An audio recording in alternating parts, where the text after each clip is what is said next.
Dwarf African frogs are seriously dope.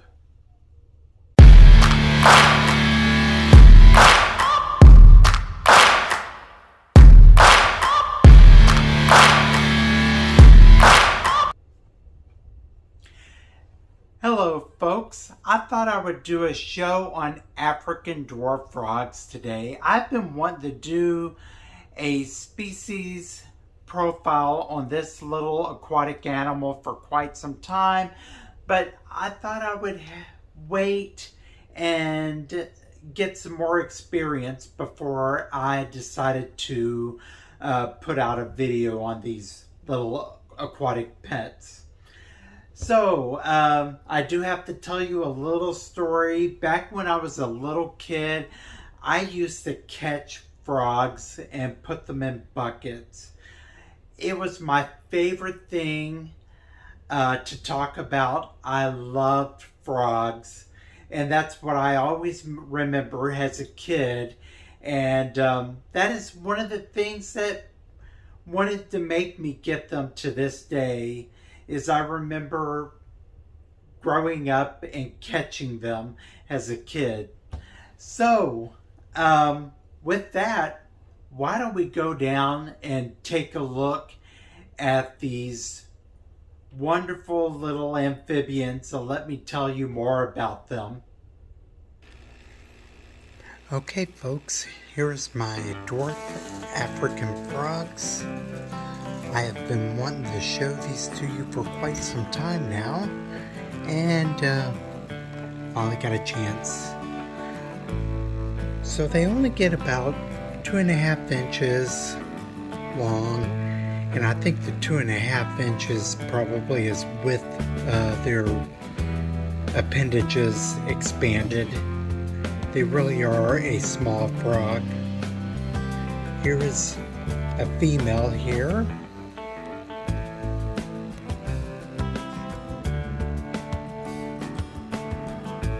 And here is my little male that's kind of hiding. I actually have another female that is in the back there swimming. I have really enjoyed having these guys. They are really fun to watch in the evening. When it comes to their water parameters, I would say you definitely want to have harder water for them, not really soft. The temperature should be kind of on the warm side. They are considered tropical, so anywhere between 78 and 82 degrees is perfect for them.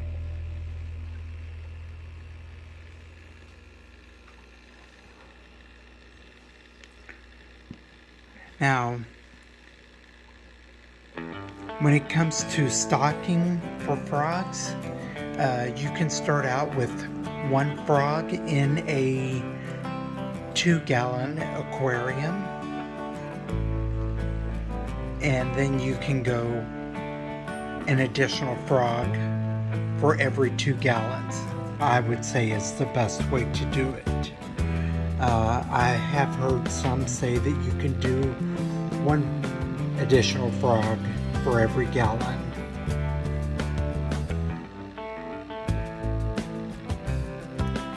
These frogs are messy eaters and they waste a lot. So I would recommend doing weekly water changes to keep their tank clean.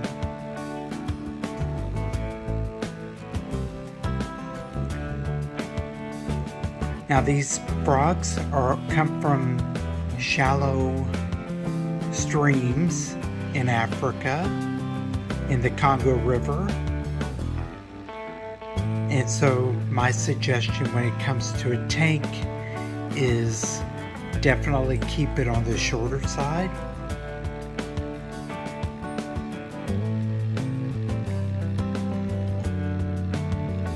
And I definitely like to suggest plants in here. Don't let the plants completely cover the top of the tank, because these are air breathing animals, so they will go to the top to breathe air.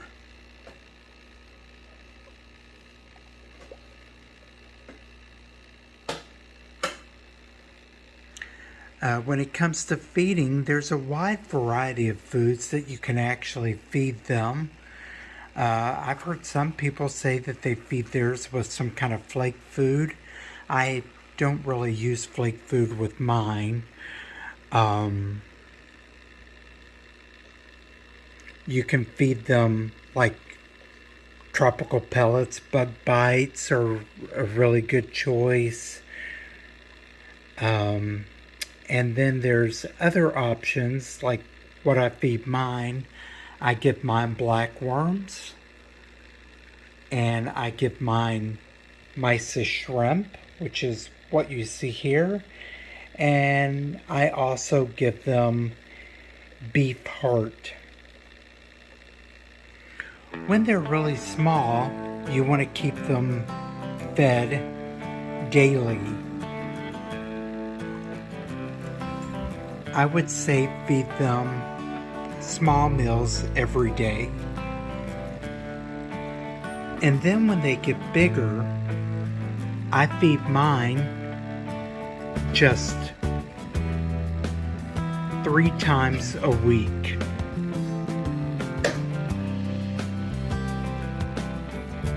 A good way to tell between male and female for these animals is the females are quite big compared to the male.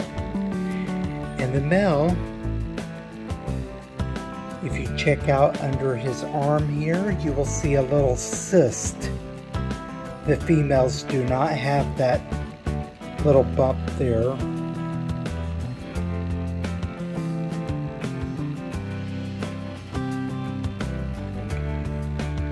When it comes to tank mates for these animals, there's some things that can go with them. I know a lot of people that keep bettas with them.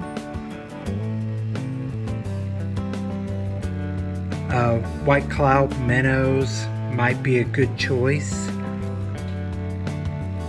and stuff. But the only thing that you gotta watch out for with these frogs is they are very slow, and they are also half blind. And because their eyesight is so poor and they move so slow, they're poor swimmers. You got to make sure that whatever fish that you keep them with doesn't outcompete them with food. There are some people that will actually remove the frogs from the tank and put them in a separate feeding dish and feed them separately. And then after the frogs are finished eating, they will put them back in the main tank. And then some will actually feed them with a turkey baster and feed each frog individually, or they will feed them with tweezers.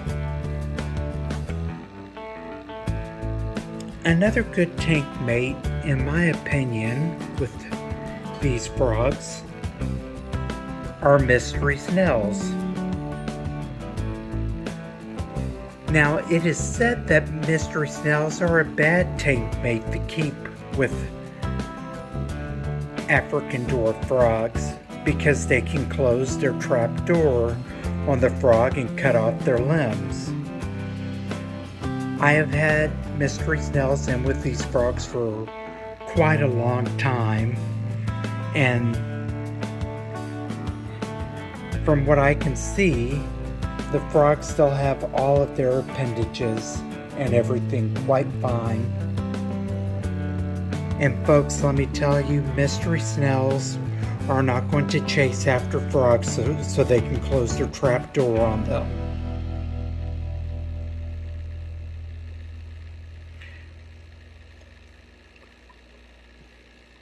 Now, a lot of people, because of feeding and such, just prefer to keep these frogs in a species-only tank. I have mine pretty much in a species-only tank. I do have some coal shrimp with them, and occasionally they will grab one and eat it. Another thing, I have not seen this mentioned in the forums or anything, but I have a number of empty ram's horn snails. Occasionally, if the frogs are hungry, they will grab a large ram's horn snail and they will just suck the meat right out of the shell. I have actually witnessed this.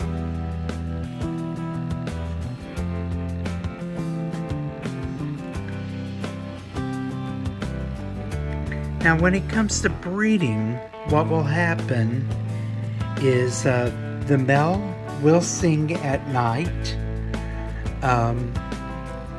Although I've never heard them sing, and these are out in our living room, and we have never heard them sing at all. But then after that, the male will grab the female from behind, and he looks like he's hugging her, and he will hold her tight for quite the longest time, and then they will go up at the top of the water and he will squeeze the eggs out of her, and the eggs will float at the top of the water. I have not been lucky enough to actually get the eggs, but I have caught the little tadpoles that have been swimming around in here. Ironically enough, if you catch the tadpoles and go to put them in a breeder box or something, they usually die instantly. I don't know what it is. Something about catching them that way, they don't survive. So if you want to breed them and have success with raising the tadpoles, it's best that you scoop up the eggs from the surface of the water. Otherwise, if you're not really interested in breeding them, just leave the tadpoles in the tank and the frogs will kind of take care of them. They won't take care of them, they will eat them. Otherwise, folks, this is a very peaceful frog to have. They are pretty hardy, just as long as you keep their tank environment clean. Another thing I can suggest when it comes to planted tanks, some say that you do not want to keep them on like an aqua soil, particularly if the frogs can ingest it. They say that that is a bad thing. It is also not recommended to use fertilizers in the aquarium. Fertilizers, frogs have very sensitive skin that can absorb every little chemical that you put in the water. So liquid fertilizers could be very detrimental to the frog's health and could possibly kill them. However, with the waste that these frogs make, you probably will find that you do not need fertilizers in this tank. I really think that a good tank size for these frogs is a 10-gallon aquarium, or If you want to get a bigger group, a 20 long would be a really good tank size for them.